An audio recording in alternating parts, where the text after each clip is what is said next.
Hola, muy buenas tardes. Estamos hoy, viernes, ya en el mes de noviembre, con el cafecito de la tarde y acá en Casona Ticalinda, el restaurante Casona Ticalinda. Esto está a la par del Agro Sarapiquí, sobre ruta 4 y donde aquí grabamos este cafecito de la tarde que tiene para que usted venga a disfrutar de buena comida. Además tiene mesa de pool, tiene mesa de ping pong. Bueno, es un lugar sencillamente bonito para venir en familia. Y hoy tenemos un invitado muy especial porque ya este mes de noviembre estamos celebrando el 50 aniversario del Cantón de Sarapiquí. Estamos celebrando el cantonato de nuestro cantón. Y 50 años no es fácil decirlo, la verdad. 50 años de campeonato es una fecha muy especial que se celebra el 18 de noviembre y hoy quisimos, a raíz de esta celebración, poder traer a un estudioso de la historia del cantón de Sarapiquí.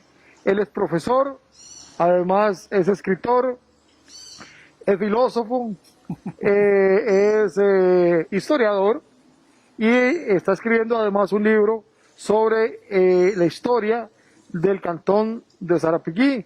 Él es don León Jiménez, profesor, además de todo, y que nos acompaña el día de hoy en el cafecito de la tarde, acá en Noticias Sarapiquí.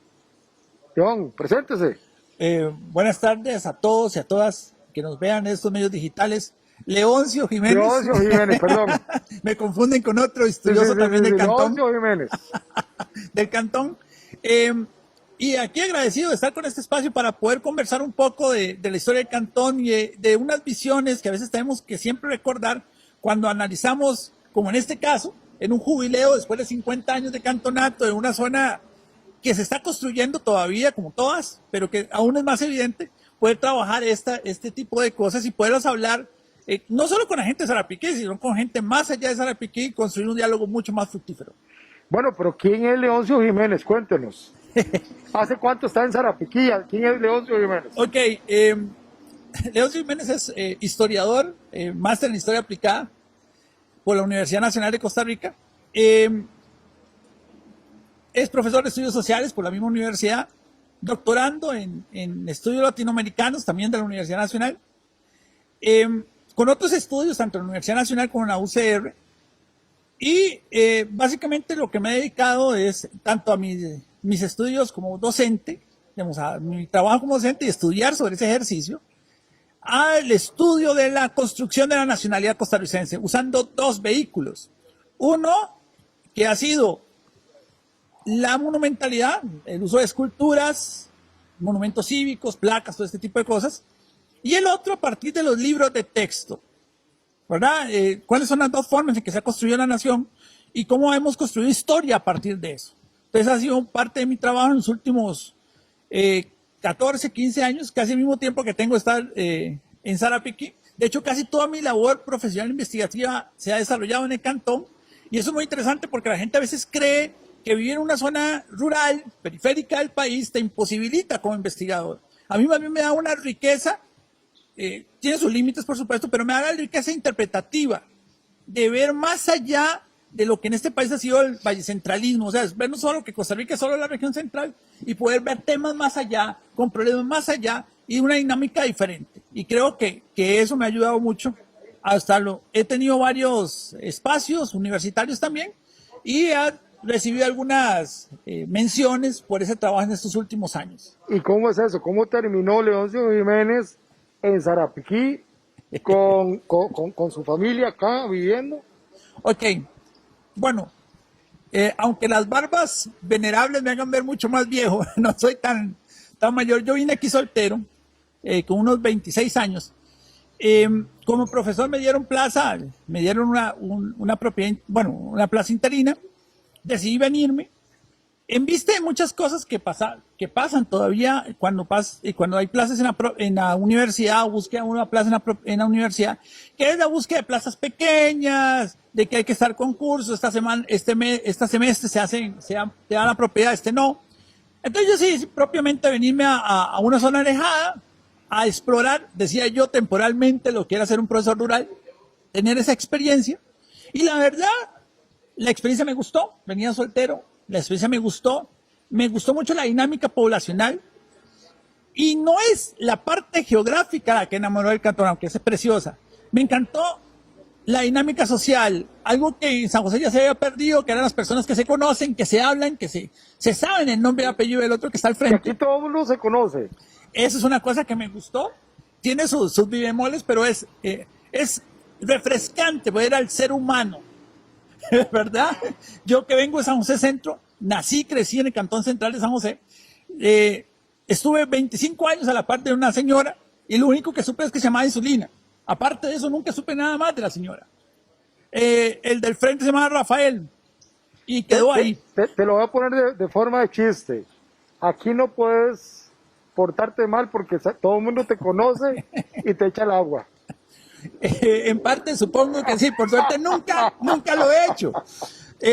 Ya después del tiempo me casé, era mi novia desde la universidad, se casó, también docente, y aquí tuve a mis hijos, aquí son parte de la comunidad, entonces desde hace, diría formalmente que hace 10 años estoy integrado a la comunidad.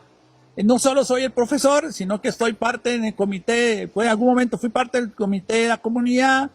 Me he tratado de integrar, no siempre, por este mismo trabajo, que uno sale mucho y uno sabe que uno no puede ser, ¿cómo decirlo? No podría uno tanto priorizar entre el trabajo, la actividad social y la actividad académica. Pero he tratado de mantenerlo activo y ser parte de esa comunidad. Y creo que parte de mi investigación sobre Sarapiquí es mi aporte desde mi labor a esa comunidad. Ok, ya habías escrito libros. El individual sería el cuarto y hay uno colectivo. Okay, ¿cuáles libros has escrito hasta ahora? Ok, he estado trabajando, como le digo, básicamente la escultura, la monumentalidad. Entonces el primero se llama El arte, el orden y el progreso, publicado por ahí en el 2012. El segundo libro se llama El homenaje en jardines y parques, escultura cívico-monumental costarricense. Ese fue premio Luis Demetrio Tinoco de la Huaca, fue un premio, digamos, se concursaba para participar. En el 2015 se ganó el concurso, salió en el final de 2015-2016. Y al final, digamos, hay un trabajo colaborativo que se hizo, un trabajo grande sobre niñez, ¿verdad? Que salió sobre el Estado, que salió ahí unos trabajos míos. Han habido muchos artículos, pero eso no se cuenta como publicación, digamos, de libros, que sí he trabajado bastante. Ha salido varios en revistas nacionales y extranjeras, algunas españolas, chilenas, sobre esto mismo de la monumentalidad. Entonces, cómo se representan a sacerdotes, a las mujeres, cómo es la historia de Costa Rica desde la monumentalidad, qué se ha hecho de la escultura. Pero también he trabajado en revistas, cómo son los estudios sociales, cómo se trabajan los museos, cómo se dan clases, cuáles son los problemas de la enseñanza de los estudios sociales.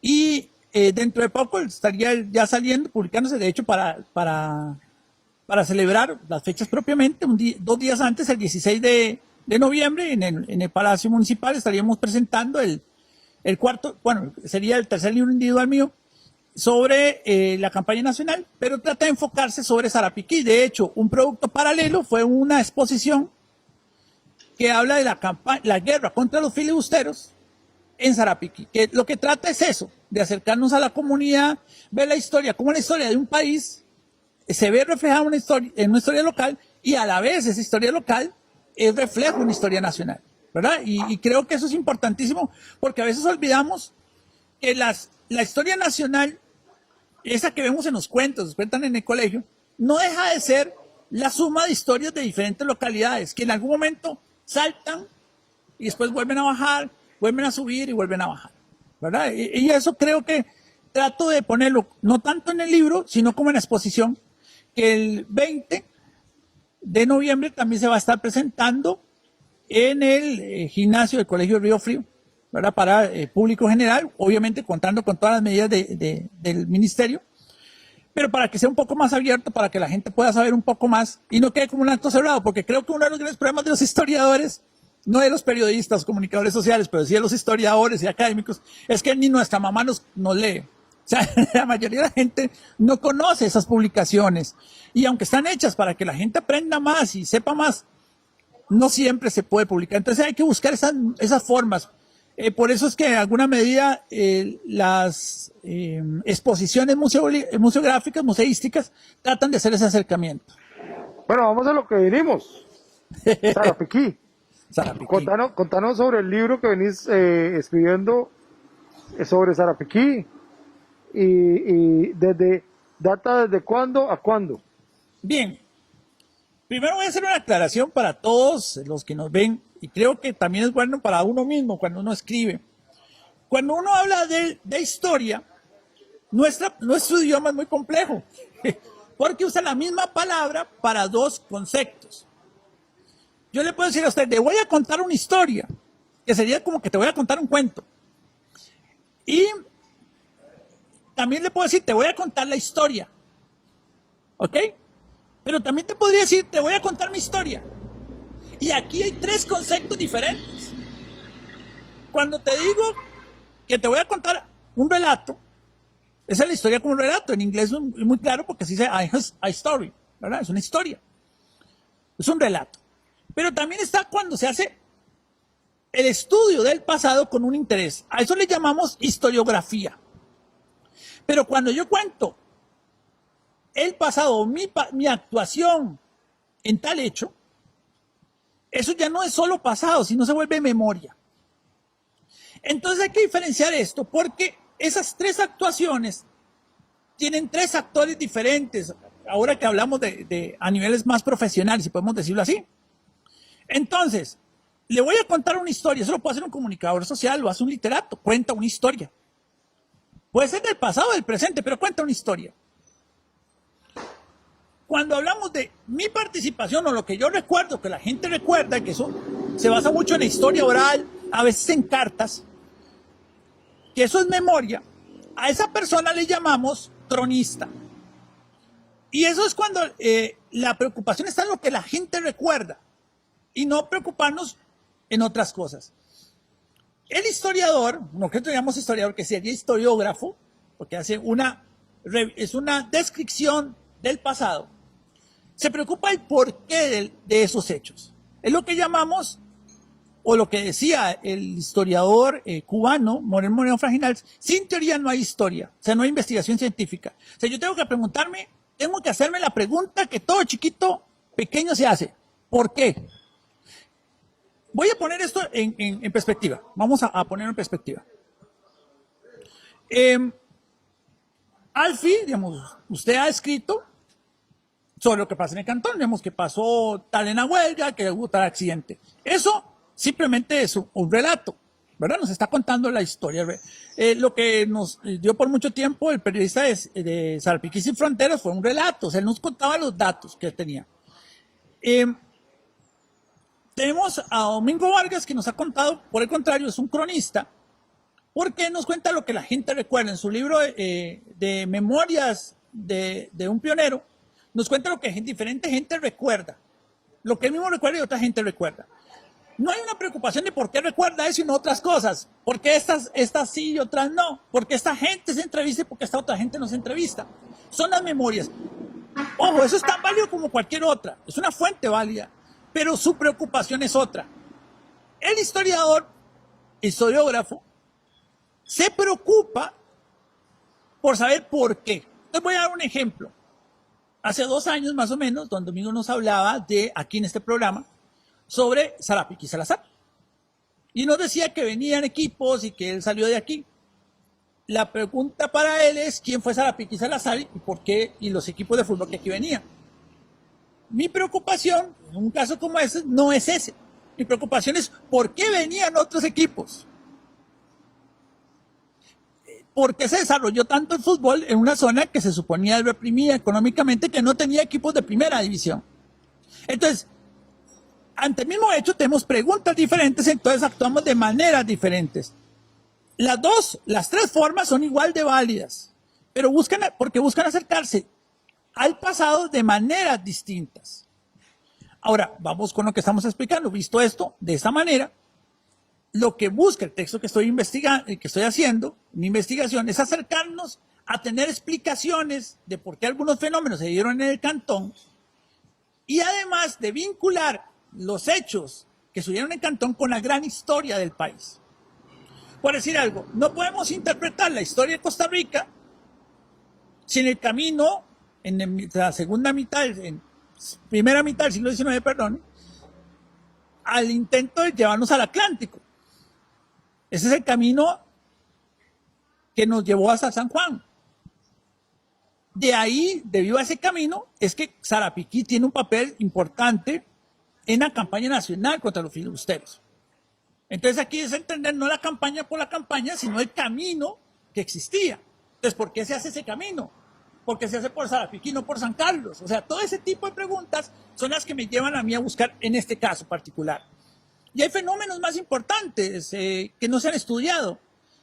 Digamos, el comercio fluvial con Nicaragua, que va a llevar al contrabando de maderas y ganado, que va a llevar a largo plazo, a unos 50 años después, a la formación del cantón. Los procesos de lucha por tierras, precarismo, así llamado, pero también se llama lucha campesina, que va a llevar a la fundación de muchos poblados en el distrito de Horquetas, en el cantón de Sarapiquí. Tenemos las apariciones marianas en el lado de la Virgen. Tenemos la lucha que tuvo Nicaragua y con el papel que tuvo Costa Rica como frontera, en el caso de los hoy distritos de Llanura, Gaspar y Cureña. Entonces, son preguntas, ¿qué papel, qué otras cosas vemos? No es que olvidemos a la persona, no. En mi investigación la persona sigue siendo crucial. La persona sigue siendo importante. Pero sin embargo lo que nos interesa ver es un proceso más allá, más profundo, que creo que la intención es poder darle una explicación y que sintamos que nuestra historia no es solo el relato de un par de señores sentados tomando café, como estamos haciendo ahora usted y yo, Alfie, sino que es algo que compete a cualquier costarricense. O sea, que la historia de Sarapiquí tiene que ser entendida, sabida y estudiada por el resto de los costarricenses. Queremos saber qué pasó con las exportaciones, tenemos que saberlo de Sarapiquí en papel en el camino a la clave. Y es que muy poca gente, por ejemplo, sabe que las exportaciones, en principio, en los años, a mediados de los años 1800, 1850, 47, 56 más o salían menos. de Sarapiquí, no había otro lado. Sí, la vuelta por Punta Arenas era trágica, entonces se exportó mucho por ese lado, digamos, sobre todo los bienes más caros, los insumos más, digamos, algunas cosas baratas, voy a usar ese término, se podían mover por Punta Arenas, pero las cosas finas, ¿verdad?, que podían traerse con más rapidez y las que podían cotizarse mejor, entraban por Sarapiquí, ¿verdad?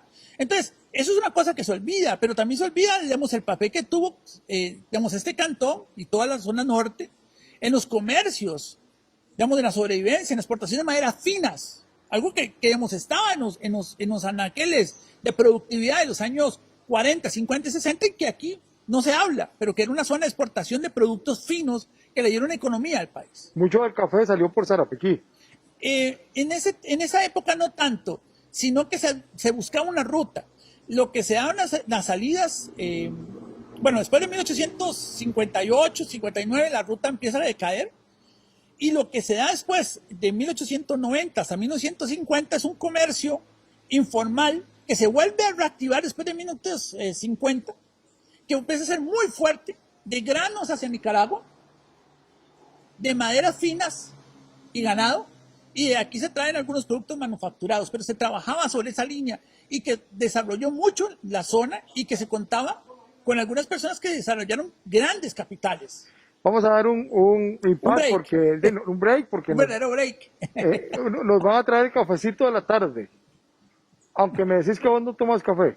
No, la hiperactividad no me permite esos lujos. Un tecito me pidió el caballero. Un tecito, Muchas entonces, y cafecito para mí. Y yo voy a tomarme, muchísimas gracias, esta es la atención que nos dan acá en Casona Ticalinda. Muchas gracias. Muchísimas gracias. Y yo voy a tomarme el favor de poderme quitar para poder tomarme el cafecito de la tarde, mientras tanto, y más tarde me lo vuelvo a poner para poder tomarnos el cafecito. Entonces, Sarapiquí tenía una importancia en la parte de exportación, porque de aquí salían las exportaciones principalmente hacia Europa.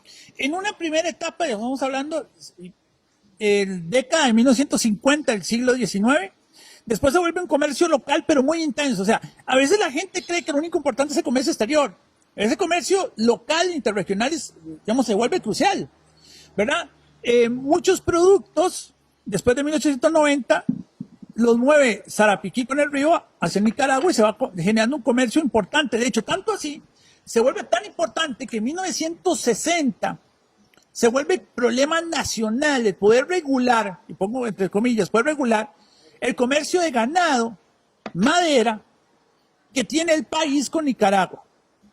¿Verdad? Se dan cifras en ese momento importantes de hasta de 4 millones de colones al mes en ganado. Y también un robo de ganados de 500,000 colones. Estamos hablando de un momento donde el cambio está a 6.50 colones por $1. Entonces estamos hablando de cifras muy, muy importantes de comercio, ¿verdad?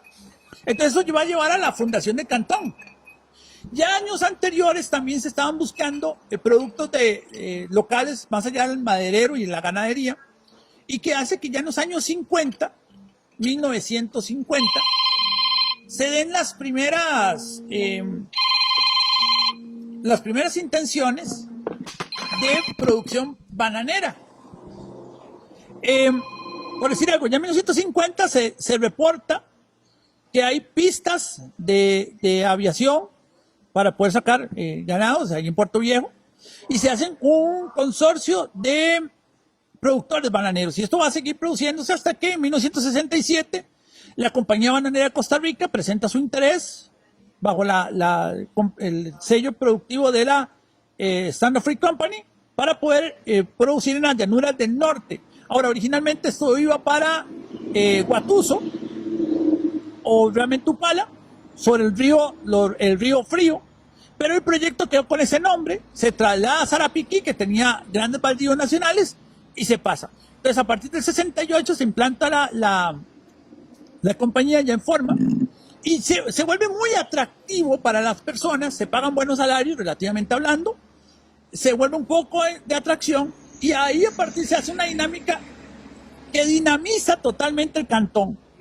Porque entonces la producción de banano empieza a tomar todo el cantón, pero también empieza a tomar un interés donde el obispo se interesa por la zona, hay un movimiento campesino que empieza a luchar por terrenos, y vamos a ver que la década del 70, del siglo XX, perdón, va a ser muy, muy activa, con cosas que muchos desconocemos y que se vuelven importantes. Es más, hay algunos estudios que, digamos, aquí, por supuesto, no puedo hacer más que réplicas, que nos permiten estudios profundos sobre cómo se dieron las luchas campesinas, cómo eran las casas, porque tuvo que crear un sistema de casas, la Standard tuvo que generar un sistema de casas rápidas para poder, que fue el bache bananero que nosotros conocemos, pero que, como aquí la imagen también no se nota mucho, que lo que trata de decirnos es que Sarapiquí tuvo importancia cultural, una importancia cultural importante. Digamos, tanto que se veía que tenemos, y a veces no lo vemos así, tenemos una arquitectura que podemos hablar local. O sea, es que me pueden decir, es del estándar, no es el vernácula. No, es vernácula. Seguimos hablando con construcciones de ese tipo. Lo que llamamos aquí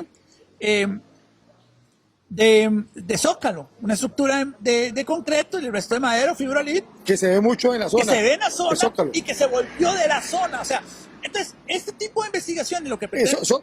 Para la gente, si nos ven desde otros lados que no conocen ese tipo de construcción, el zócalo, constructores, si lo conocen, es abajo cemento, arriba madera. madera o, digamos, fibrolit, que de hecho fue algo de las innovaciones que la misma estandarizó, ¿verdad? Lo que se llaman las láminas de concreto seco. Entonces, ¿qué es lo importante aquí? Que estamos hablando de una construcción que podemos llamar vernácula, propia de la zona. No habría que enviar a una casa hoy de la región central, porque nosotros tenemos nuestro tipo de construcción, que está influida también y que hay partes de la construcción típica de madera del Caribe más central, digamos, de Limón. ¿Sí? Nos quedan 10 minutos, porque se va volando. Sí, la historia reciente de Sarapiquí.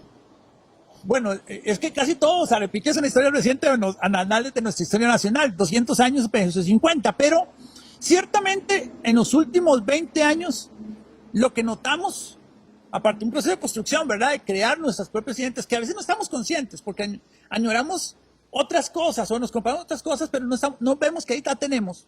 Este caso de la Casa de Zócalo es evidente. Tenemos la construcción, pero no nos damos cuenta que es propia de la zona. Son procesos de apropiación identitaria. Hace unos 20 años empezó ya el cantón a recordar su papel en la campaña nacional, ¿verdad?, en la guerra contra los filibusteros, y se volvió fecha importante, una de esas fechas, digamos, la de la Sardinal. El 10 de abril se volvió fecha de la identidad de Sarapiquí. Entonces, eso es un proceso de identificación y parte de esa propia historia. Hay cada vez una mayor preocupación no solo por la infraestructura, entendida por esta parte física, sino la infraestructura administrativa y cultural. Se mejoran los colegios, hay más representación de organismos del país, digamos, del gobierno central en el cantón. Hay cada vez más participación ciudadana dentro de la lógica del cantón. Y la historia reciente lo que nos muestra es que es un cantón dinámico que está construyendo identidad y que los intentos como los de Jesús Mata, los de Domingo Vargas, digamos, de construir historias del cantón, digamos, de esta lógica de crónica, lo cual León Santana. Bueno, León Santana nos ha ayudado mucho también, digamos, con prensa y la organización morista que ha podido organizar, pero me refiero a los libros de Jesús Mata, digamos, de la UNED, y de Domingo Vargas, digamos, por el Ministerio de Cultura, nos ha permitido rescatar eso. Y la idea mía no es, digamos, borrar, sino recuperar esto y verlo con un tamiz un poco más crítico, que nos permita ver todas estas zonas que a veces nos olvidamos, porque Sarapiquí es enorme, es casi el 8% del país. En sí mismo Sarapiquí podría caber 3 cantones en sí mismo y tiene identidades que se notan evidentes. Tenemos la identidad de la Virgen, tenemos una identidad más en Puerto Viejo, una identidad en Horquetas, que si no las podemos poner a dialogar, lo que vamos a hacer es pelearnos, sino entender que hay una dinámica que nos une a todos, que a futuro, dentro de 40 años, seamos 3 cantones diferentes, puede ser, pero por ahora tenemos que empezar a luchar juntos para crear una identidad juntos y después el tiempo, si nos separa, nos separa, si nos mantiene unidos también verá. Entonces se puede decir que cada distrito, incluido Llanuras de Gaspar y Cureña, cada uno de como distrito, y que además cada población tiene su forma de ver la cultura. Correcto, y también tiene hitos históricos, por decirlo así. Por decirle algo, claramente que Llanuras de Gaspar y Cureña pueden usar la campaña nacional propiamente como su propio hito, porque tienen sus desarrollos, pero, digamos, el centro, Puerto Viejo, puede desarrollar este comercio por el río, esta idea del comercio del río, de trabajar en el río. La Virgen puede desarrollar perfectamente una identidad frente a 2 cosas, el camino al Atlántico y las apariciones de Nuestra Señora de la Paz. Y obviamente que Horquetas desarrolla una identidad más hacia la lucha campesina, la reivindicación de tierras, que es una cosa interesante, porque en otros lados del mismo cantón usted habla de lucha de tierras, precarismo y genera a veces anticuerpos. Aquí eso no se ve, en esta parte del cantón, en este distrito, no se ve mal, porque se identifican con una lucha que fue legítima, legitimada por la iglesia, legitimada por el Estado, legitimada por organizaciones sociales, tanto así que hace poco se publicó este libro por varios de los autores, los protagonistas, ¿verdad? Y no deja de ser una memoria de lo que ellos cuentan, pero lo importante de esto es que empezamos a ver esos relatos diversos, esta diversidad del cantón, o sea, un cantón que nos es polifónico, con muchas vistas, y que hay que tratar de incorporarlo en esta investigación, que es la intención para que también podamos ver todas estas diferencias y lo rico que es nuestro cantón, no solo en su fauna, que hay, la mayoría de las investigaciones empresas son sobre el estudio de pericos, aras, reptiles, no, en una historia que es rica, compleja, diversa, y diversa no solo dentro de sí, sino en sus diferentes partes. ¿Y cómo es eso que los comunicadores también aparecemos ahí? Bueno, es que al final los comunicadores pueden ser o solo fuente, se nos dan la información y hay que analizarla, pero también son partícipes. A veces escriben desde su perspectiva y ahí hay una visión de mundo que hay que interpretarla, ¿verdad? Este espacio ya no es de comunicación per se, se vuelve una producción interpretativa. Vos elegís por qué cada uno de tus invitados, bajo qué criterio los elegís. No está solo en el que se mataron 3 en un automóvil o hubo un incendio o si hubo una inundación. No estás en un plano que se supone, y aquí hay que entender este concepto, objetivo. La objetividad existe en cuanto al método, pero todos somos parciales. ¿Por qué somos parciales? Porque tenemos una realidad de fondo. No sería lo mismo si yo fuera mujer que siendo hombre. No sería lo mismo que siendo extranjero que siendo costarricense. Un hecho tan importante que sucedió el mes pasado, cuando celebramos el 12 de octubre. Los españoles juran y rejuran que no hubo genocidio. En América es parte fundamental de la celebración, reconocer que hubo genocidio. El hecho sí se dio, pero hay una parcialidad, aún en tratar de ver que los datos cómo se están mostrando. Entonces, los comunicadores no dejan de ser seres humanos y aunque en los mejores casos, como ustedes dos que han estado trabajando en el cantón, hay una gran profesionalismo, una gran objetividad, siempre una parcialidad. ¿Cuál es la parcialidad? Que yo también la quiero en mi libro. La estoy poniendo en mi libro y con la compañera que estoy trabajando, que es otra sarapiqueña, Elena Gabriel Macías Murrán, sarapiqueña, segunda generación aquí, somos de Sarapiquí y queremos que la gente sepa de Sarapiquí y que vivimos y que somos tan válidos, nuestra historia, nuestra cultura y nuestras expresiones culturales como la de cualquier otro lado del país. No tengo que sentirme menos o más en una casa de adobe de barba que con un bache bananero de Finca 4, porque igual son construcciones vernáculas propias y adaptadas a su zona y que tienen una identidad cultural ahí. Creo que ese es el gran valor que tenemos que darle a este tipo de lógicas. Y espero que esta investigación y la publicación que saldrá para inicios del próximo año, esperemos que para el 10 de abril, que esa es la intención del próximo año, pueda mostrarnos que somos una identidad dentro del total de Costa Rica, una voz más de ese coro, válida, legítima y que puede dar un gran tono. Muchísimas gracias, Leoncio Jiménez, historiador, profesor, que sarapiqueño, sí, adoptado como muchos de nosotros, pero que nos ha traído una interesante charla, una charla maestra de lo que ha sido Sarapiquí en muy poco tiempo. Nos hace falta tiempo para poder hablar de nuestro cantón y celebrar además esos 50 años que celebramos el 18 de noviembre, pero que ya todo el mes debe ser para celebrar el cantonato, los 50 años de nuestro Sarapiquí. De parte de un amigo y servidor, Alfie Gadgens, un gusto estar con ustedes. Este es el Cafecito de la Tarde. Muy buenas tardes. Buenas tardes, hasta luego.